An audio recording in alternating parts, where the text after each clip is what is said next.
Puluhan nelayan di wilayah KP3 Kota Loksmawe beralih profesi akibat mahalnya harga solar.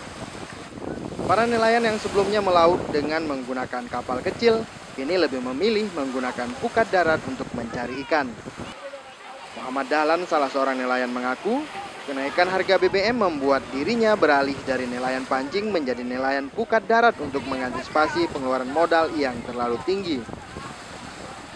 Meski menggunakan pukat darat, ia mengaku pendapatannya juga tidak kalah besarnya dengan pendapatan menggunakan pukat langga atau pukat motor.